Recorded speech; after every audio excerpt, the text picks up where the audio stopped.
This is about trying to give you a taste of what it is to really be able to look at a chart. The first thing to understand about any chart, the first thing to understand about looking at a chart, is that you never look to see an adult. Never. Never. It's one of the most important things to understand about looking at anybody's body graph. They were destroyed in the first 3 years of their life. They were conditioned so deeply in the first 3 years of their life that they're going to live the rest of their lives as not self. The vast majority of humanity, 99.99.99.99%, are not self. This is the world we live in. And it starts when you're a child. It starts when you're a baby. It starts with who is raising you, whether they're aware or not, how they treat you. I want you to understand something about what it is to be a baby and come into the world and you're not treated correctly. You're a generator baby. You come into the world, you've got this incredible potential, as pure as anything that's ever been laid out. And you've got this parent that says, take this. There's no asking, would you like this formula? Would you like this breast? Would you like this whatever? They're never asked anything. They're not treated with respect from the moment that they come into the world. Instantaneously they're conditioned, let alone what's happening at the biological level. Think about the baby that comes into the world and it has an undefined spleen. You come into the world, and as a baby, you're scared to death. As a baby, as an infant, you're terrified. You're terrified.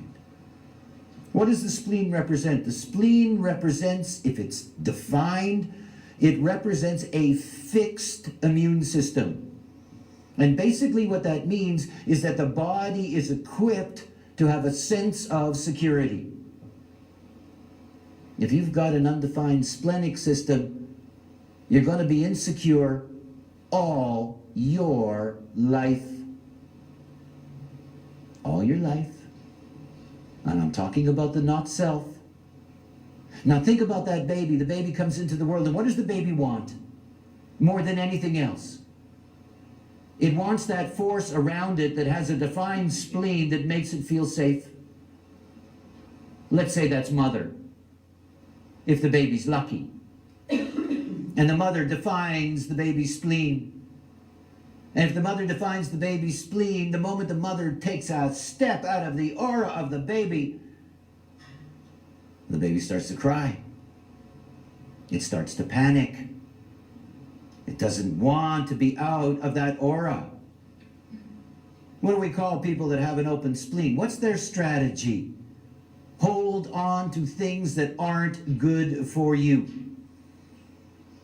Out of that insecurity, from the moment you come into the world, you will hold on to anything.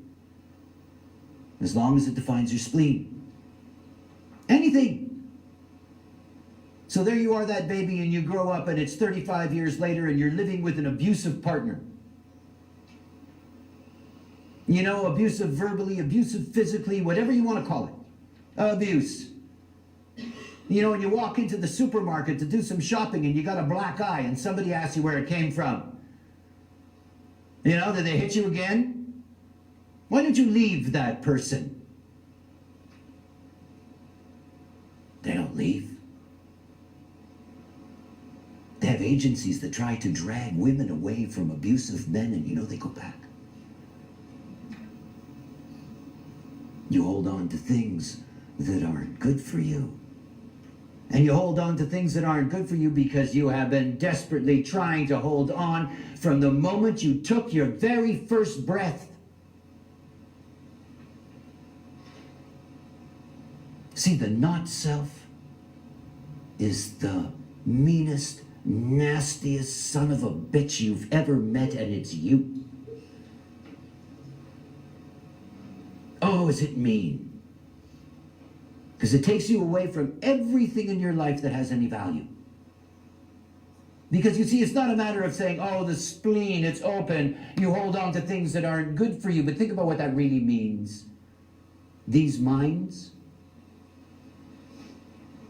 human design is about making decisions correctly as yourself.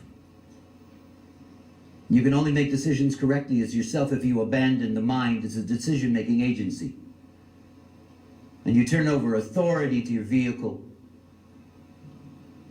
You know how your mind makes decisions? Your mind makes decisions based on your openness. Your openness is who you are not. So every decision that you've made in your life from the time that you were an infant has been based on not you. Think about that open spleen in the adult. Think about their mind. And somebody says to them, there's this great opportunity for you. Why don't you do this? And the mind is trying to make a decision. Well, that would mean letting go of the thing that's bad for me. And I can't let go of the thing that's bad for me, says the mind. And it doesn't say it that way. It's a devious, mean bastard. It doesn't do that. It hooks you, it makes you afraid. It says, yeah, it sounds good, but it won't work. Yeah, it sounds good, but.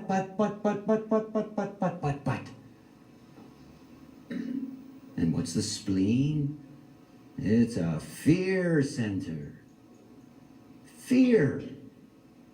Honest to goodness, bone-crunching fear. Fear for survival.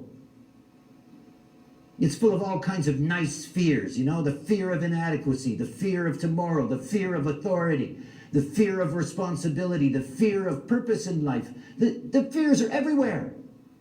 It's all fear. And you come into that world with that open spleen, that little baby. You're not treated correctly. You're not educated correctly. You end up spending your whole life dedicated to that open center. And every decision that you're going to be make in your life is going to be based on that. You want to do this? Can I let go of the thing that's bad for me? No. You know? No. You want to hear something really perverse? You've got an open spleen and somebody fixes it. You hold on to them and you let go of anyone that could be good for you. Just like that. You see, when I look at somebody's chart, I look at a handicapped consciousness. That's what I see. I see a human being that was never allowed to develop. I see an individual that never emerged. I see somebody who's lived their whole life according to everything but themselves. Everything. That everyone becomes an authority. That everything becomes an authority for them. That they remain what they have always been. Sheep. Run by the same fears. Over and over and over again. And these people don't fix their lives.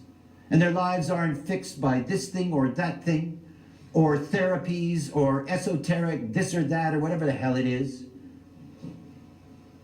Because a dysfunctional mind cannot heal itself. A mind that has no value cannot bring value to a life. Minds are not here to make decisions. They're not. See, this is what separates the fools from the survivors. You make decisions with your mind, you're a fool. And you live out the conditioning for the rest of your life. It's just the way it is. And the moment you go deep enough into the openness of your design, you're going to see all the dysfunction that you've lived in your life. Look at your design and look at the openness. I'm not just talking about open centers. Open gates, open channels. Every one of them open to conditioning. Every one of them.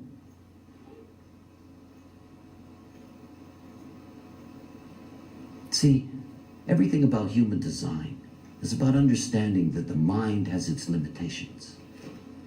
It's cute. It can be very clever. It's a nice toy.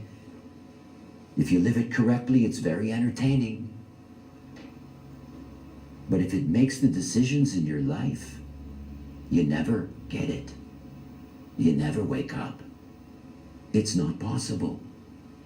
You go to hell with the rest of the fools, because that's the way it works. You see, you can't heal it with your mind. I say to you, you got an open spleen.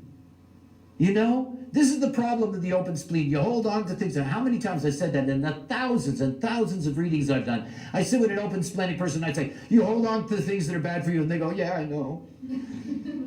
You know, idiot. Yeah, I know. And? Well, I'm trying to do something about it. Oh, yeah? What is it exactly you're trying to do? Well, I'm trying to be stronger. You know? And how are you doing that? Well, with my mind, of course. You know, it's like going to a psychiatrist. You know, and you get this mind doodle about, you know, you've got this problem over here, and we're going to solve this through mental therapy. Give me a break. It's a lie, like so many others. You can only defeat the power of the not self one way. There is no other way. You take away all its capacity to make decisions. That's why we teach strategy and authority. Strategy and authority is a way of cutting off the mind from controlling your life. And your strategy and authority is based on what you are. The head center. You know, the head center, crown sits up there, top of the head. 70% of humanity, 4.9 billion people, have an open head center. You know what the open head center is? You think about things that do not matter.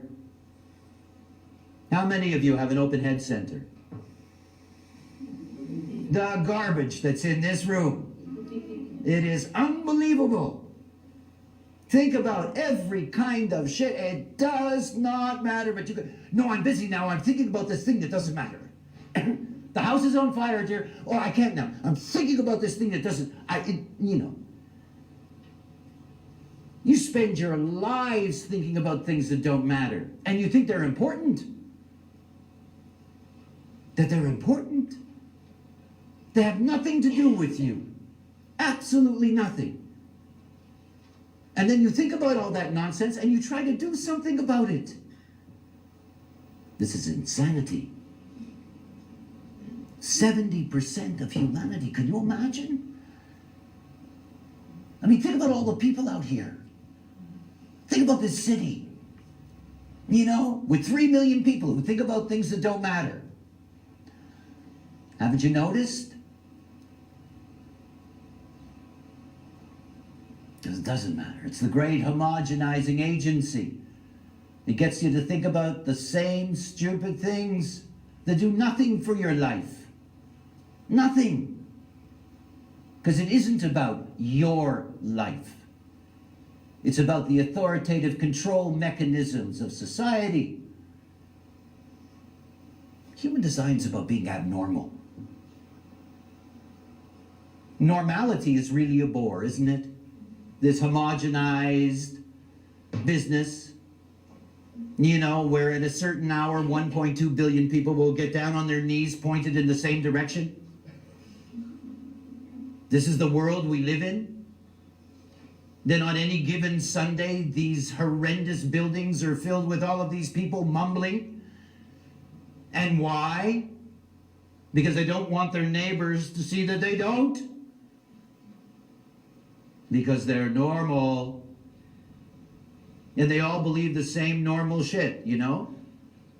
Your husband gets hit by a car and you say, God works in mysterious ways. Who taught us that nonsense? See, you're controlled.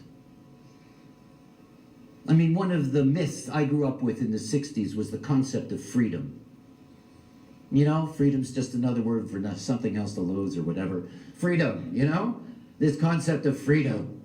Freedom is when you are your own authority, relatively speaking. That's freedom. I am my own authority. I do not bow down to God. I do not bow down to people. I do not bow down to anything. Nothing. Not because I do not have the potential of respect for this and that. I'm here to fulfill the purpose of my uniqueness. It's what you're here for. We're not here to be sheep. We're not here to think alike, dress alike, eat alike. We're not. This is not what it's about. Each and every one of us is truly unique. Human design is the science of differentiation. This is what it is. This is what this knowledge brings, is the recognition that every single human being has a potential to be unique. And that uniqueness isn't a matter that you look different than me. That your brain and my brain operate in a totally different way, that your digestive system and my digestive system, that the way in which everything works in us is unique. You know, people love this stuff about incarnation crosses. You know, the chances of anybody living out the purpose of their incarnation cross, the odds are not good. Because you have to be your own authority. How can you live out unique purpose if you're thinking about things that don't matter, if you're holding on to things that aren't good for you, if you're making decisions with a mind that has nothing to do with your life? Nothing. Nothing. Nothing. It's the greatest illusion of all. Nothing. And here are all these human beings. You go up to anybody, ask anybody, how do you make a decision? And they'll tell you, well, I process it mentally. I think about this and that, and I weigh things, and, you know, and sometimes my heart tells me, and sometimes my stomach tells me, and sometimes my emotions tell me, and I process this in my head, and I work it all out, and I make my decision. Yeah. And does it work? Well, you know, not really. You know, think about the way you were raised. I mean, just think about it. And think about the way that you were told to work out your life.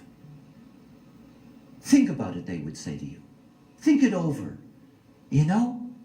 Ponder it. Process it. You know? Isn't it time you made your decision now? Is it yes or is it no? You know? It's the way we're trained. We're all trained to accept that it's an obvious that our minds are here to run our lives. It's the way we're trained. You know? This is what human beings do. So when I look at somebody's chart, I don't even begin to think about what's really there. I remember when I started. You know, it's 20 years. I remember thinking, okay, I'm going to try to show them what's really there in their design. You know, show them the beauty, the possibilities, the wonder. They weren't interested. They wanted me to tell them what was wrong with them. And then they were interested. Oh yeah, I know that. Oh yeah, I know that. See, when somebody sits down beside me and I look at their chart, I only see not self. I'm not interested in anything else. Because the person sitting down beside me is not unique. It's just a homogenized pattern. And I can look at their openness and I know exactly what kind of life they live. Exactly. If I wanted to bother, I could go very deep in that. You know, I don't bother. It's just so obvious. You can smell it. Hey? It's so dysfunctional.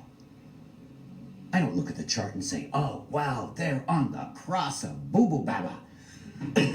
And they're going to change the world. Yeah, right. You know, these people that come in with these wonderful gates or lines and say terrific things, you know? What's this all about? It's about what you don't ever get access to. You know, it's a bonbon that hangs there. See, this knowledge is mechanics. It's not philosophy. I am not a philosopher. I don't even like philosophers. I mean, I prefer peanuts to any decent philosopher. It's not about that. This is mechanics. It's only mechanics. And the moment that you really grasp the mechanics, you have to see, if you're not taking away the power from your mind, you're lost.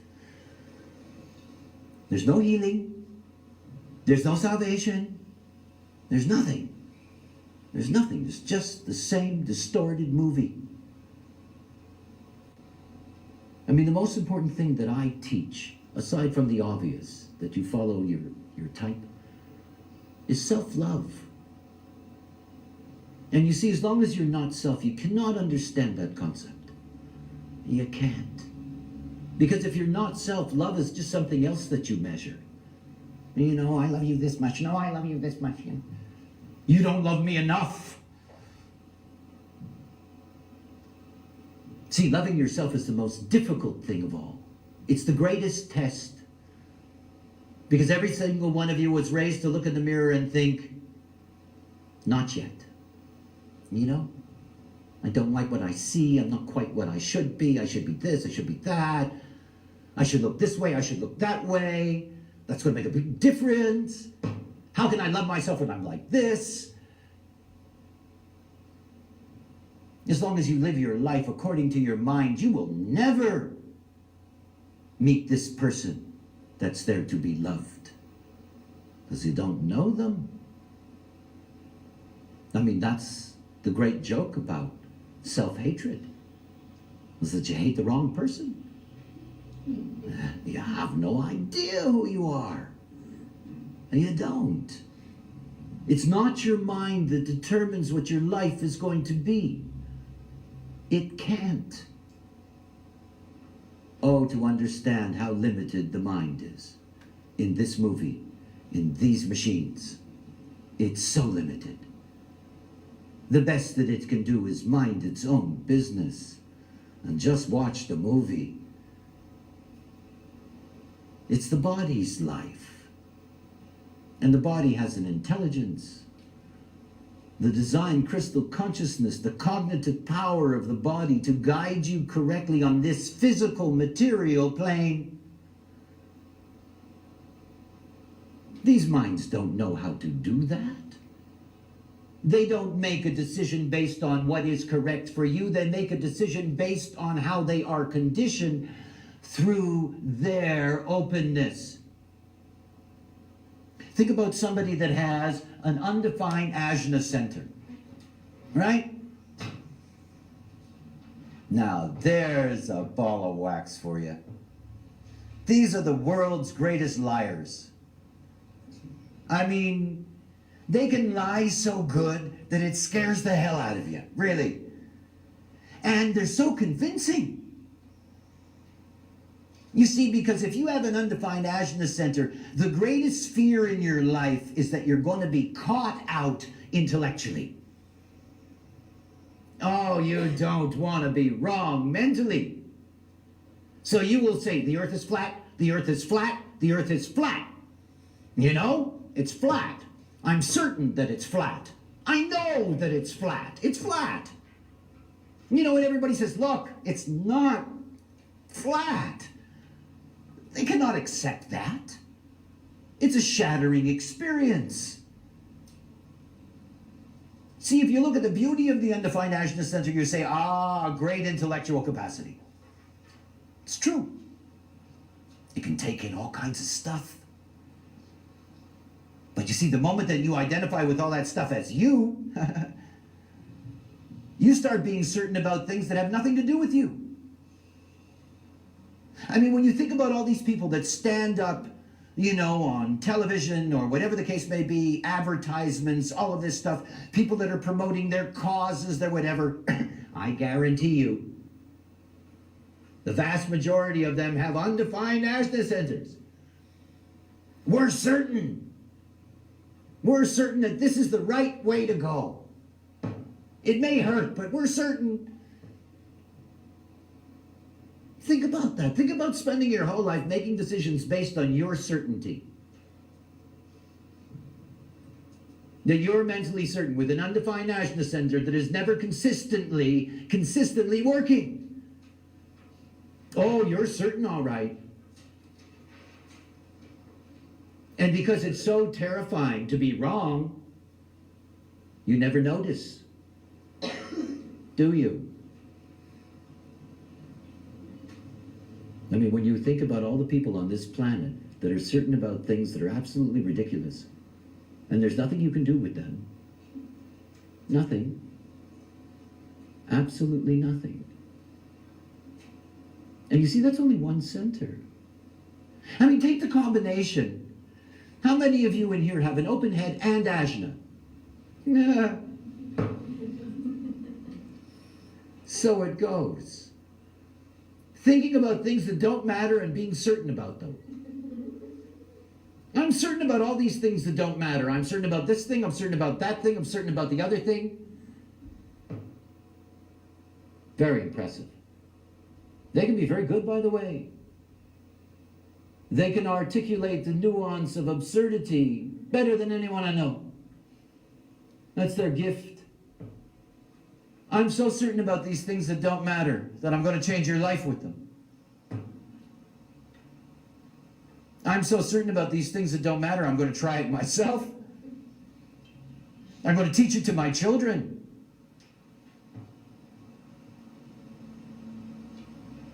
I mean, the not self's a nasty thing. And it's us. I mean, it's not some alien force. It's right there inside of you. It's the way your code's written. Do you really know what you look at when you look at a chart? When you look at those activations, what do they actually mean? I mean, if you look at the wheel of human design and you look at all the 64 hexagrams, they're all related in one way or another to a genetic construct. But when you look at somebody's design, what you see that there are only certain things that are active. And the vast majority of what you have in your chart, nearly 70% of your chart is open. Everybody's chart. I'm talking about gates, channels, adding it all up. Those activations, they represent your unique imprint. It's not like you don't have all that other stuff. What you have is receptors to all of that. And you have to understand the power of openness. You see, we're a bioform. And as a bioform, we have a genetic imperative. And the genetic imperative is to make more. Right? This is what we're here for. Right? I mean, as a bioform, if you don't make more, the species dies out, the game is over. So it's built into us, like any bioform. Make more, make more, make more. There's a problem with making more. You can only successfully make more if you make more with something that's different. In other words, if you take a gene pool and you keep on, having cousins produce babies, eventually you're going to have a deep, long line of retardation. We all know that. We've discovered it over the aeons. So what do we have in our gene pool? We have the insistence in building a gene pool that we are attracted to what is different.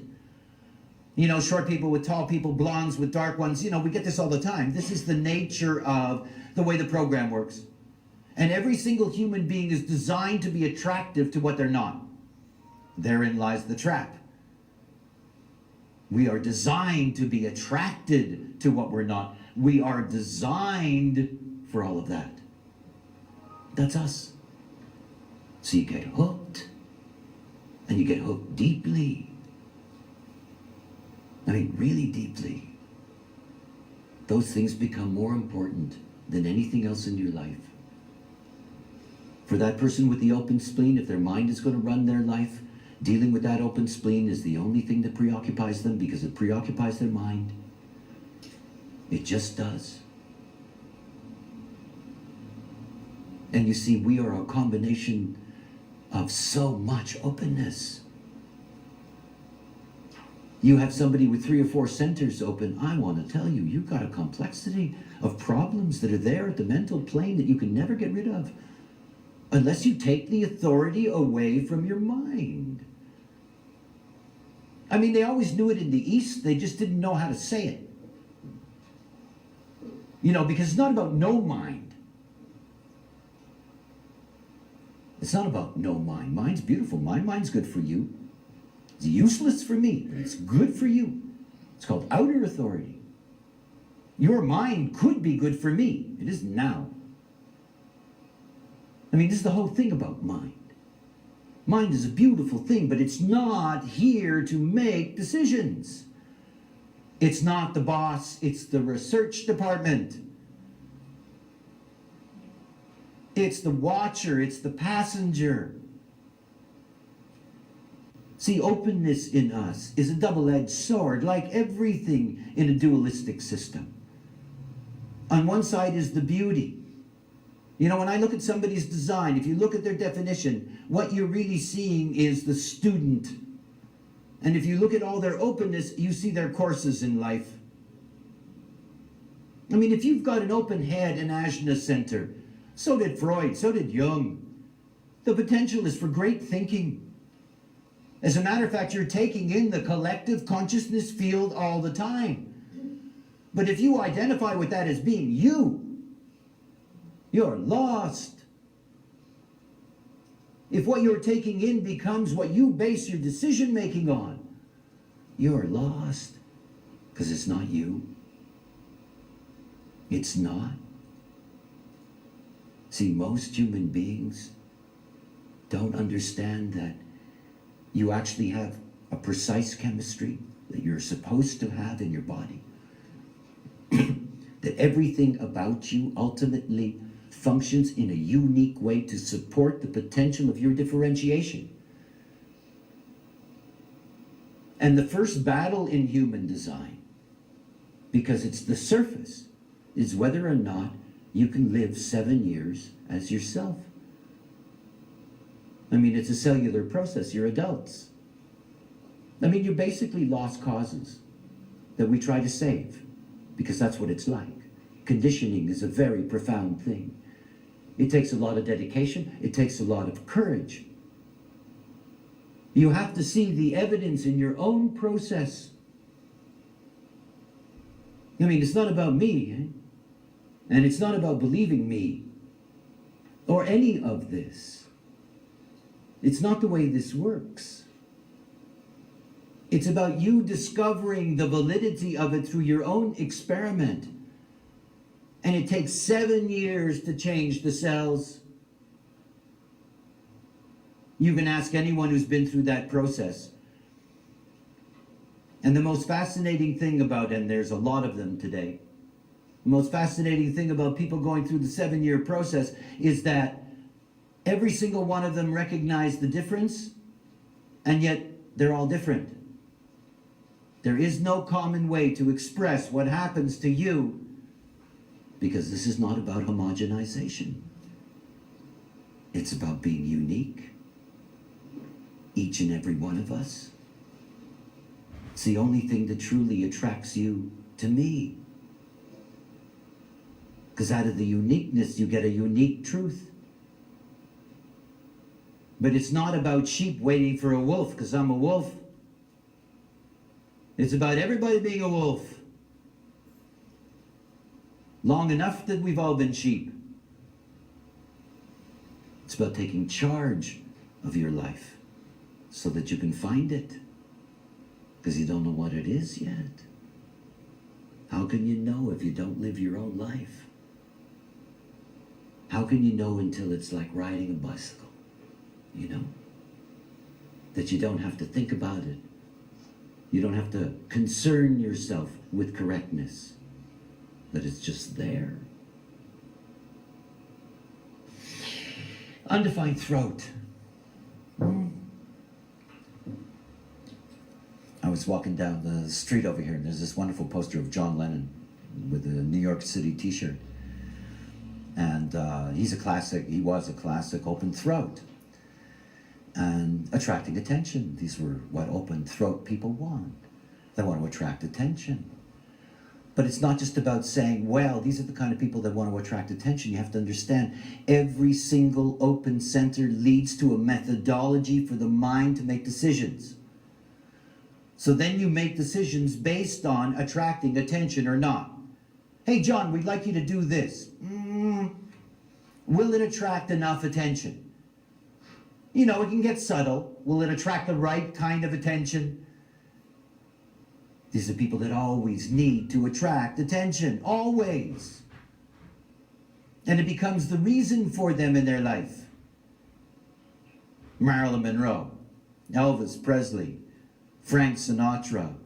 I could go on forever. All these people that spend their whole life saying, hey, look at me, look at me, look at me.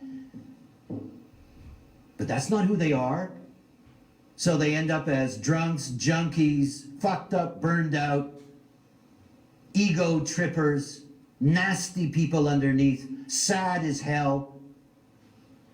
And the compensation is, hey, I'm famous, hey? Cool.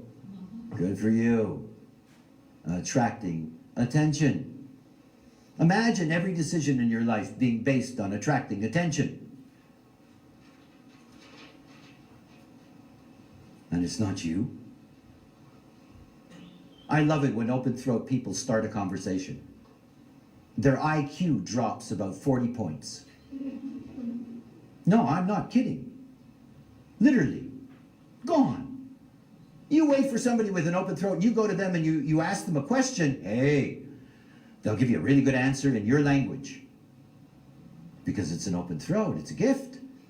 It can accommodate this or that, or move this way or that way. But when it starts by itself, you know, and then they end up with a sore throat and the thyroid that has to be ripped out by a surgeon and on and on.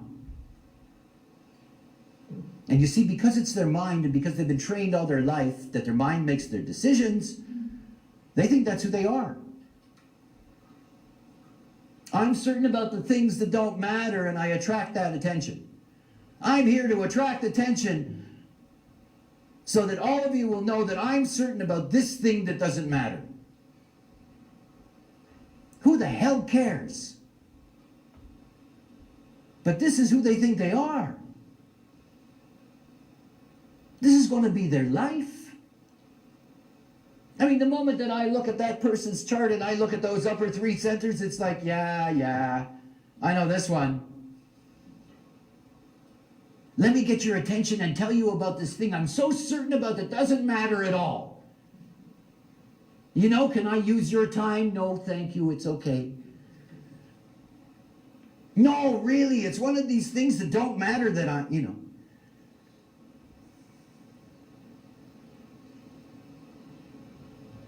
I mean, human beings are really, really funny. They have no idea how sad a joke it is. I mean, imagine living your life like that.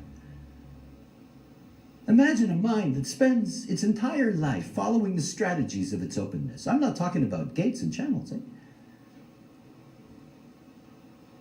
I mean, in the race psychology program that I teach, we look at the conditioning that comes into gates and channels. It gets really spooky. There is so much of it, it is unbelievable. And there's no escape. Not with the mind.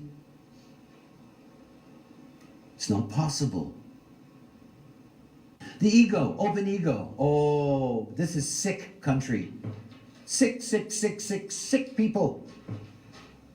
About 65% of humanity has an undefined ego. That's very frightening to think about. That means that 65% of humanity think that they're useless and worthless. How many of you have an undefined ego? Ah, what a useless room, eh? The only reason that I am here is to find my worthiness. You know? The undefined ego. I'm going to improve myself. Yeah, right. Good. I mean, I could have made a killing as a therapist. You know? I only would have taken in undefined ego patients. I could have fucked them over so bad for so much money for so long. Be their great motivator, you know? You can do it. Yes, I can. You can do it. Yes, I can. Good, go. 2 days later, it fails. They come back. Come on, I'll give you another one. You can do it. Yes, I can. You can do it. Yes, I can. Out they go. Great. Make a lot of money that way. Well, that's what they do, no? I mean, they just don't know it. The best therapists have egos, and their clients have undefined egos. It's the way it works. The undefined ego comes in and says, I'm worthless. I don't feel valuable. You know, my classic, you take two people who have exactly the same age, exactly the same skills, they're really identical, right? One's got a defined ego, one's got an undefined ego, they go in for a job. The undefined ego gets offered below minimum wage. It goes, okay. Just like that. Okay. I guess that's what I'm worth. I'll show you. I'm going to work harder than anybody else. I'm going to prove to you, I promise that I'm going to be the best employee you ever had. Defined ego says, no, I won't work for that. What are you, crazy? I'm worth more than that. They get twice as much money, 3 times as much respect. And there's the undefined ego, oh yeah, poor me. And of course, they're the ones who really are mad in a way. Because you see, they'll do anything to prove their worth. So there you are doing the most important thing in your life, and you get a phone call from some jerk who says to you, I really need your help right now. And your undefined ego says, I have to do that. They think I'm worthy. I have to prove to them I'm worthy. I will give up this wonderful thing in this moment. Because if I say no to them, they're going to think I'm unworthy. And I won't be able to prove to them that I'm a nice person, a good person. Yeah. So you spend your whole life in servitude to those who have no respect for you whatsoever. These are the undefined egos that make promises to everyone. I'm going to love you forever. Yeah, right. I promise. All those broken promises over and over and over again. The promises to themselves because they don't have the discipline to stay with anything. Because they don't have consistent willpower. These are the people running around all the time saying, I gotta find my willpower. You don't have any. You're not supposed to have any. It's not you. And you don't have to prove you're worthy.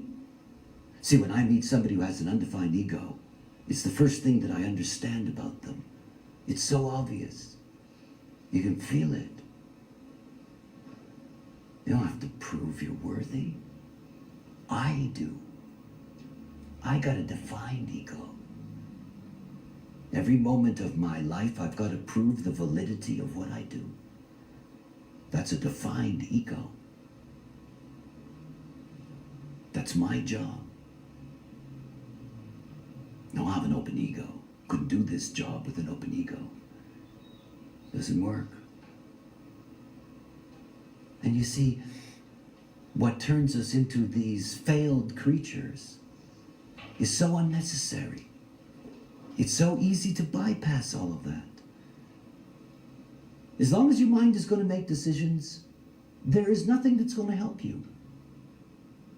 You have to grasp that as you go center after center, undefined emotional system. Oh, goodness. Avoid confrontation and truth.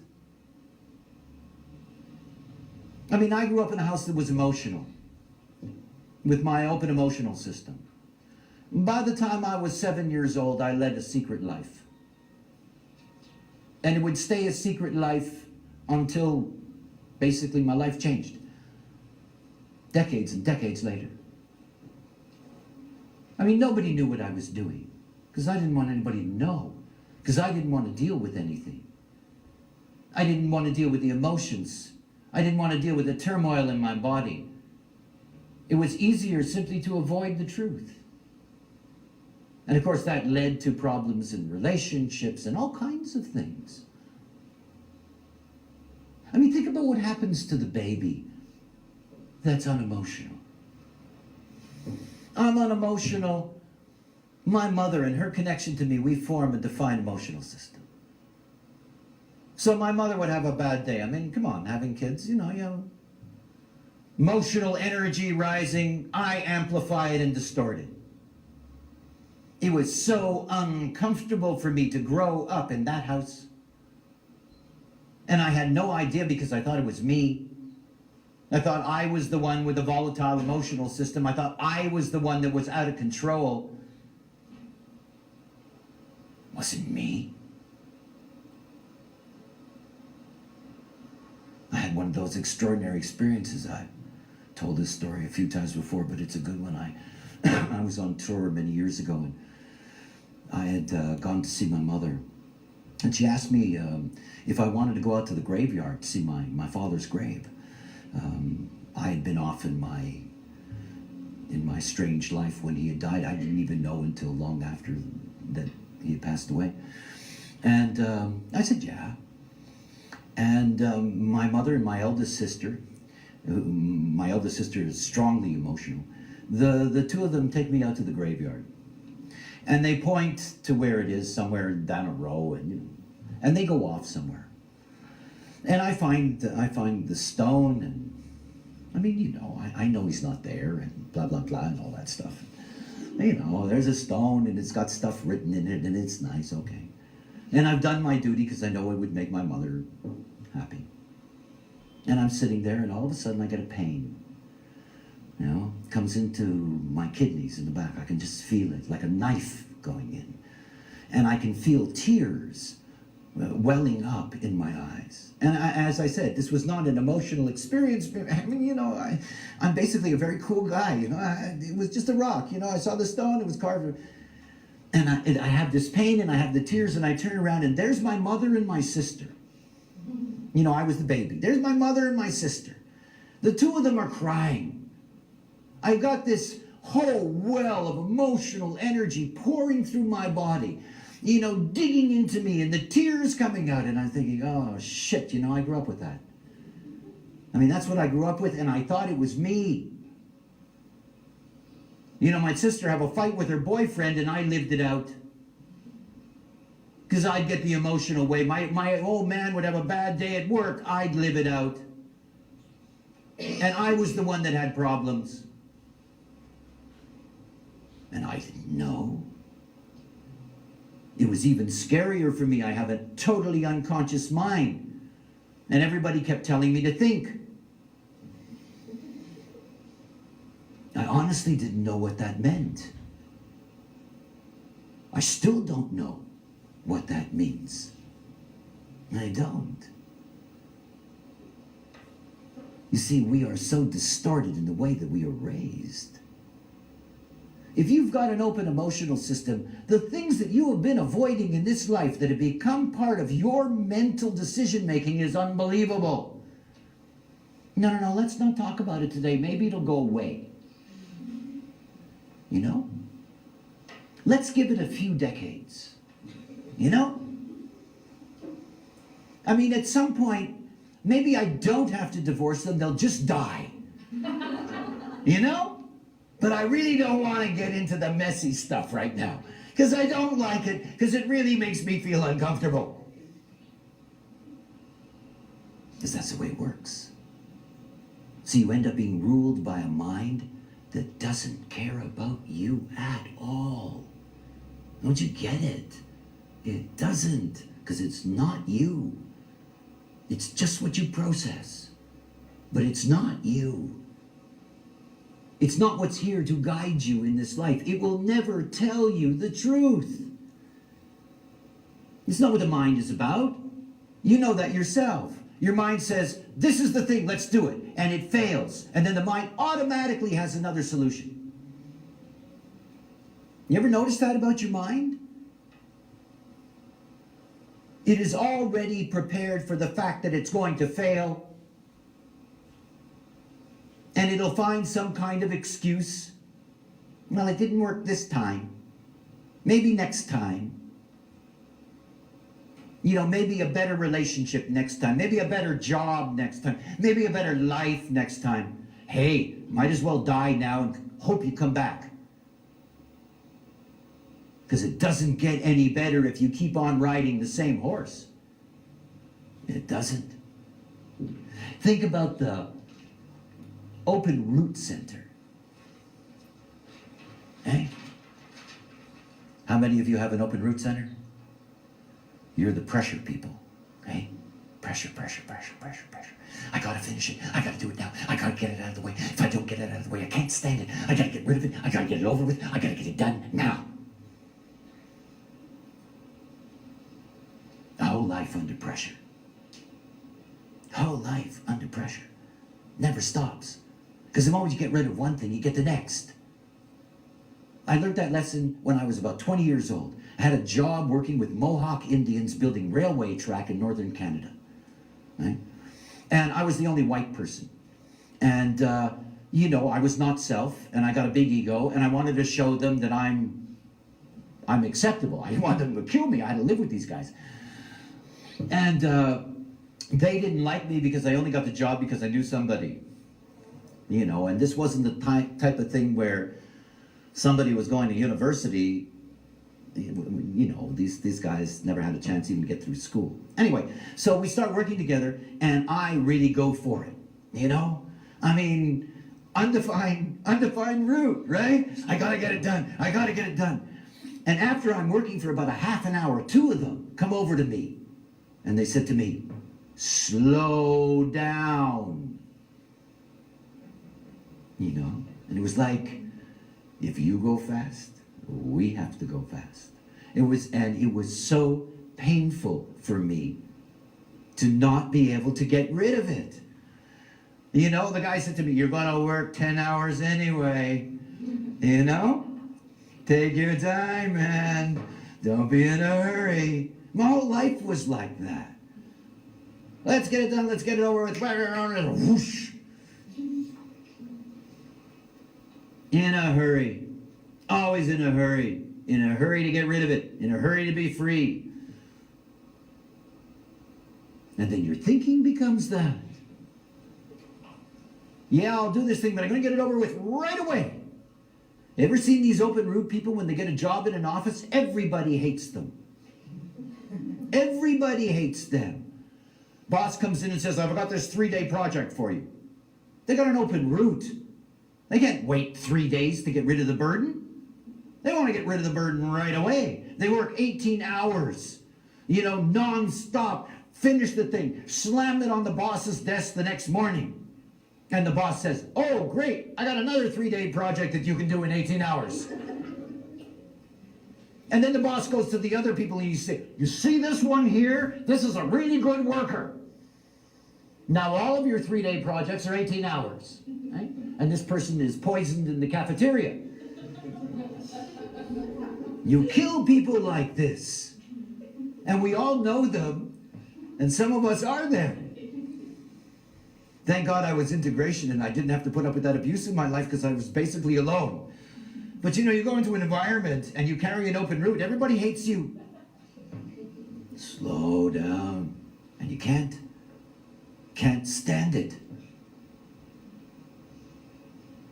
Open sacral center. Now, when we talk about open sacral centers, we step into type. You know, you look at the open sacral center and you've got manifestors, projectors, and reflectors. Eh? The lame ducks of the world. Huh? You know? I mean, I'm a manifestor. I can get away with that, eh? It's true. It's true. I mean, if we eliminated all the generators, we would have to go too. Because the generators keep us all alive. So if you don't have a sacral center, it's quite a sucker job. Right? So when you're looking at manifestors and projectors, particularly projectors, and reflectors, you look at the great open sacral disease. Never knowing when enough is enough. Oh, and it's endless. Yeah, George Bush, you know? Open sacral, right? Never knows when enough is enough, you know? It can be so idiotic it makes you cry, you know? Don't know. And then, of course, you've got an undefined sacral center, which means that your energy system is very peculiar. And it means you really have to look after your energy resources. And you end up spending your whole life trying to be a generator. Which, frankly, as an awake manifestor, is not something I would ever want to be. You know? I mean, generators can be generators. It's okay with me. But I lived being a super generator. I mean, a super generator. I mean, I didn't know enough was enough to a point that, you know, everybody else noticed that I didn't know when enough was enough. And it created its own problems. And your mind is ruled by your openness. And everybody's saying, okay, it's enough for today. And the mind is going, no, it's not. No, it's not. Let me get in this last. I can do this. Let's keep on going. It's horrendous in relationships. See, the openness is so destructive if you let it rule you. Because you lose yourself. You're gone. You're just gone. See, I don't have to worry about whether enough is enough. I have an open sacral, totally open sacral. Because I don't listen to my mind. I mean, I'm a splenic manifester. I operate existentially. I have no idea how it all works. In the moment is when I know something. That's all. So it's not about thinking that enough is enough and blah, blah, blah. Doesn't matter. I don't have anything to do with my mind making decisions. I don't. I found out in my life that it was terrible at that. I mean, it really was. My life was such a mess. It doesn't know how to live this life. It doesn't. We live in the material world. We live here with form. It's form.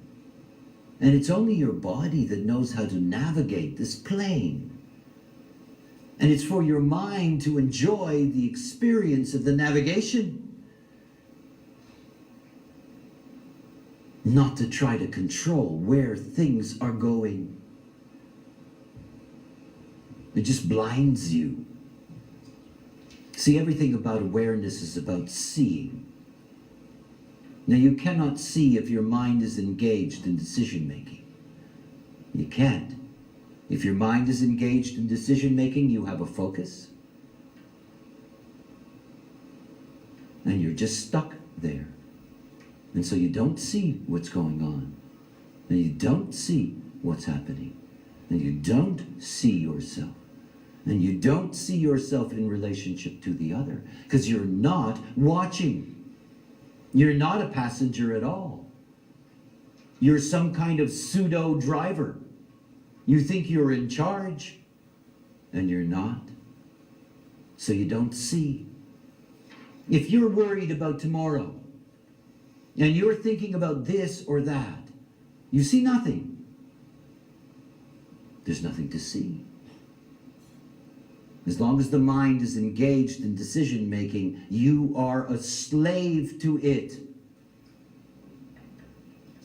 And you're not alone. Your friends, your partners, your lovers, your colleagues, they're all the same. And they lost it a long, long time ago. Undefined G center.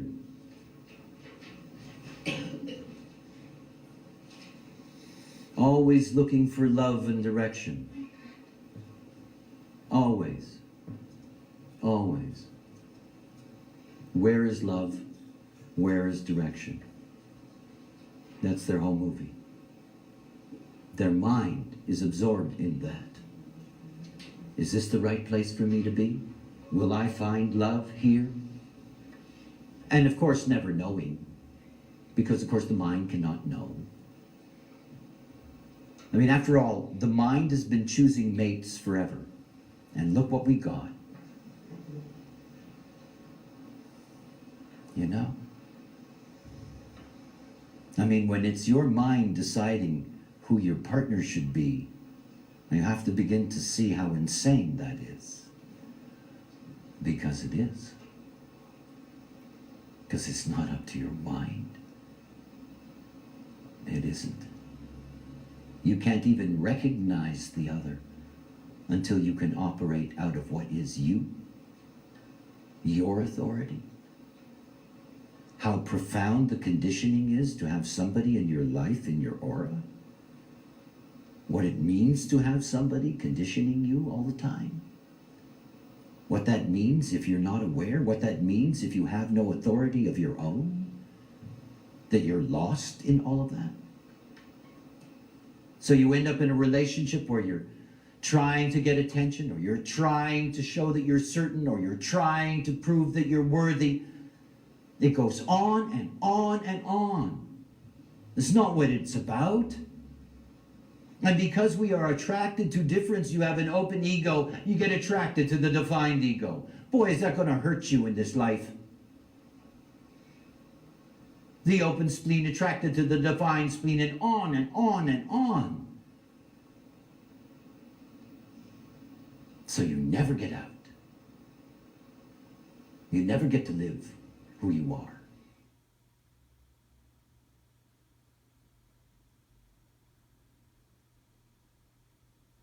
What is important about keynoting is understanding that you cannot be wrong. First thing to understand. As long as you know all the keynotes, you cannot be wrong in how you string them together. For example, let's take a look at the openness here. Here is somebody, let's start at the top. Here is somebody who thinks about things that don't matter, is certain about them, and likes to attract attention to that. Okay, that's keynoting. And all I'm doing is taking the themes of the openness, the not self theme, the very basic not self theme, and I'm putting it into a sentence. If I look at the rest of it, you know, I have this open ego, always trying to prove themselves.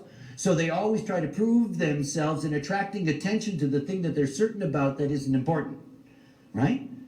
And they absolutely avoid confrontation and truth in order to be able to attract attention and show that they're worthy, because they have this thing they're certain about that doesn't matter, that they want to attract attention with.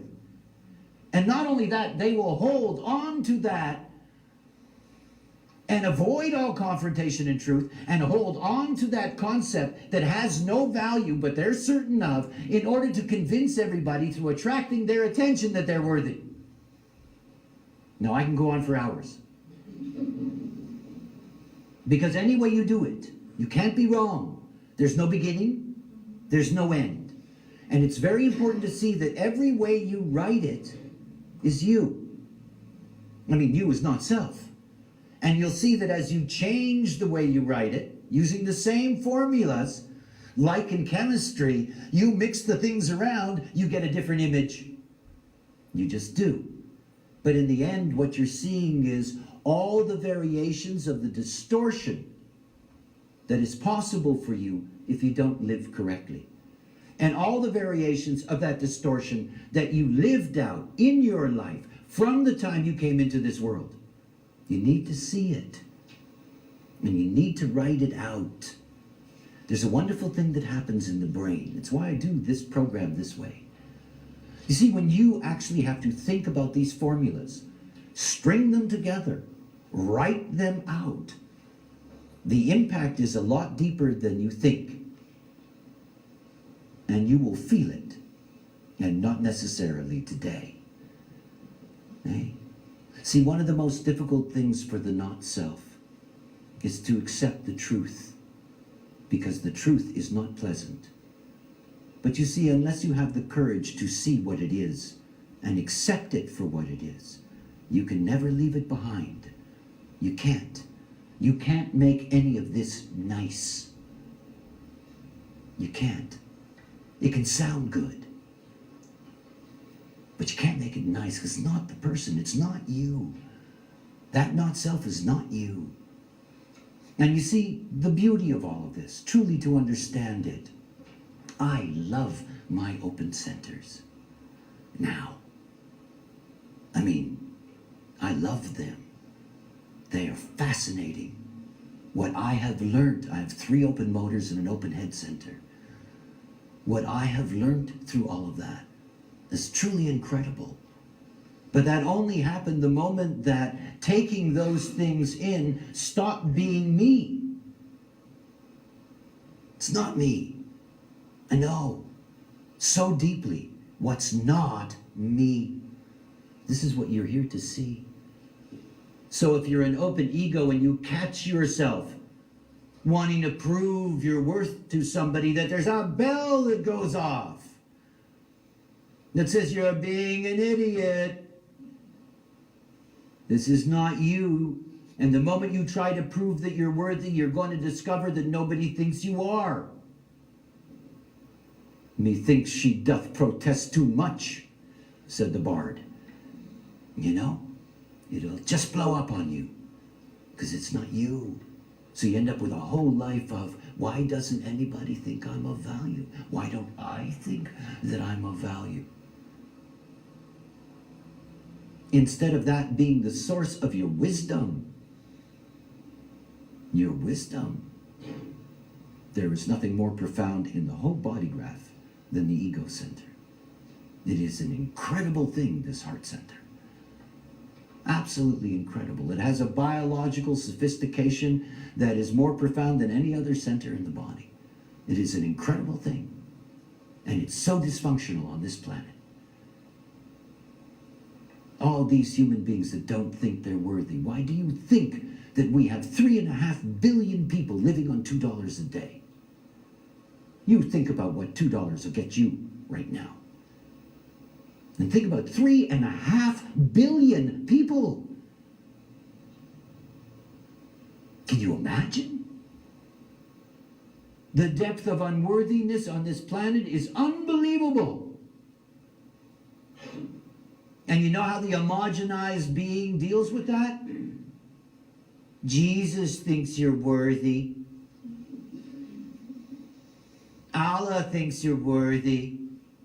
Particularly if you blow yourself up. Well, you know, we really do. Buddha thinks you're great. You know, don't worry.